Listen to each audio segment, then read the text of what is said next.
de migración.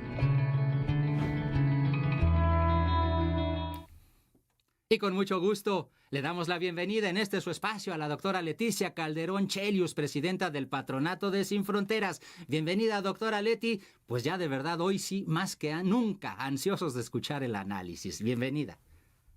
Pues aquí, Carlos, como siempre, cada semana muy contenta de platicar contigo y también de que quienes nos escuchen, bueno, pues tomar algunas ideas de lo que estamos viendo y de lo que estamos siguiendo. Y claro que el tema de migración como algo transversal, porque hoy creo que el gran tema, desafortunadamente y realmente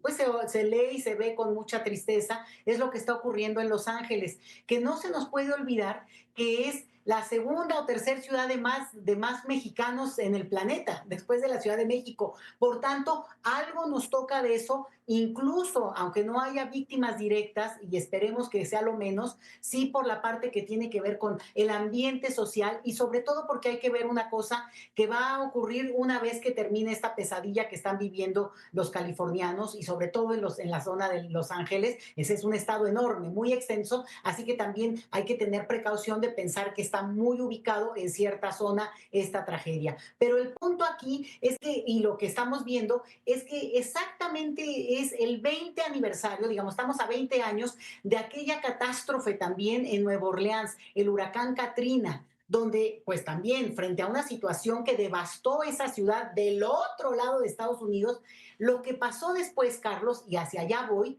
es que lo que levantó nuevamente esa ciudad, lo que al final de cuentas permitió que esa ciudad se recuperara y sea hoy lo que es, son los migrantes mexicanos principalmente, que llegaron en un número muy importante al llamado de constructoras para limpiar la ciudad, para recuperar los parques, para recuperar toda primero la parte de la infraestructura muy básica y después paulatinamente ir levantando esa ciudad y recuperarla para lo que es. Y eso inevitablemente va a ocurrir en Los Ángeles. No hay forma humana en que en un momento dado, y cuando, insisto, pase la tragedia, no se tenga que convocar a una gran fuerza laboral que ayude, y primero, en las primeras labores, en las labores iniciales de una recuperación muy, muy dura, muy triste, muy nostálgica por aquellos que han perdido cosas tan valiosas como son sus propios recuerdos, pero la siguiente parte va a ser levantar esa parte de la ciudad e incluso en un momento dado repensar el tipo de desarrollo que ellos tienen.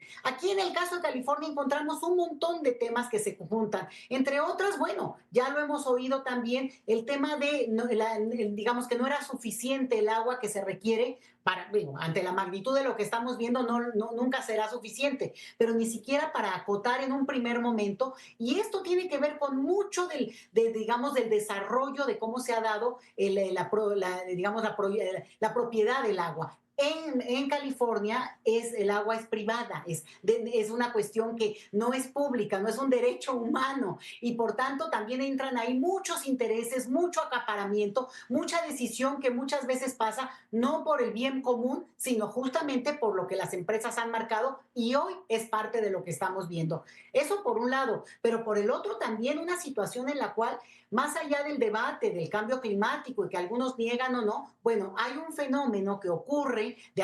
digamos, históricamente, que se llama los vientos de Santana y que vienen y que justamente tienen este impacto con una zona muy, muy seca porque no ha llovido en mucho tiempo en esa región y entonces avivan de una manera descomunal el tema de estos incendios que podrían haber sido pequeños y que fueron avanzando. Entonces, Santana vengando, vamos, los aires de Santana, por lo menos para decirlo de alguna manera, también es un proceso que está ahí y que se junta, tampoco podemos olvidarlo y dejarlo fuera, con este desarrollo urbano que tiene que ver con ubicarse en zonas en las que al final de cuentas también impiden los pasos que podrían haber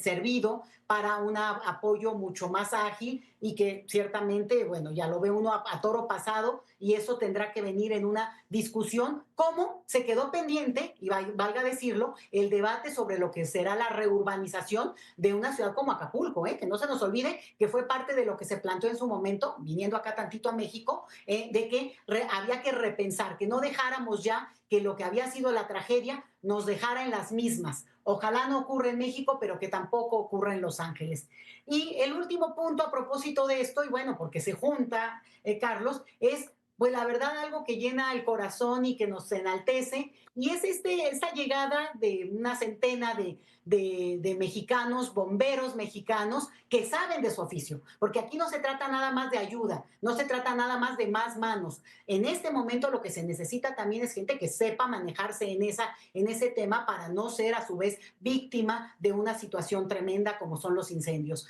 Entonces, llena de orgullo porque nos ponemos, y mira, no he mencionado ni una sola vez a Donald Trump, pero inevitablemente tenía que mencionarlo y nos ponemos por encima de un discurso, digamos, insolente, inapropiado para países aliados y países que tienen una geografía que se entrelaza, para países donde tenemos una ciudadanía binacional de facto hace décadas. Y por tanto, y ahí está el último comentario, pues esta llegada de ayuda desde el país amigo, vecino que está a un lado, que seguramente muchos de ellos tendrán algún primo, un familiar que vive en Estados Unidos, pues creo que es el mensaje que se sobrepone a este discurso ramplón que quiere, digamos, ver el mundo como si estuviéramos en el siglo XIX, cuando el siglo XXI es nuestro mundo actual, nuestro espacio de vida, y yo creo que deja una lección a pesar de la tragedia, y del lado mexicano creo que hay que valorarlo mucho porque es un mensaje pequeñito, pero ahí está. Nosotros no podemos permitir que voces que buscan humillar o denigrar o digamos, apañar en el sentido de hasta que arrebatar nombres históricos de algunas situaciones, ¿no? No me quiero ir al tema específico del Golfo de México, sino justamente estar por encima de eso, y yo agradezco y felicito esta acción, esta decisión de ayuda desde México a el pueblo hermano de California, la Alta California durante varios siglos, que perteneció por supuesto a la Nueva España y un cachito a México, a ese México que se independizaba y que en su momento, por lo que perdió frente a ese avasallamiento que avanzaba por el que hoy es Estados Unidos, es que de este lado no había unidad. Hoy hay unidad y por tanto, bueno, pues es otro tiempo, Carlos. Definitivamente. Cachetada con guante blanco, decimos de este lado, doctora Leti Calderón Chelius. Sin desperdicio, como siempre, el comentario. Mil gracias por el análisis del día de hoy. Excelente fin de semana. Nos vemos el próximo viernes, doctora. Nos vemos el próximo viernes. Un abrazo a todos. Gracias, doctora Leticia Calderón Chelius, aquí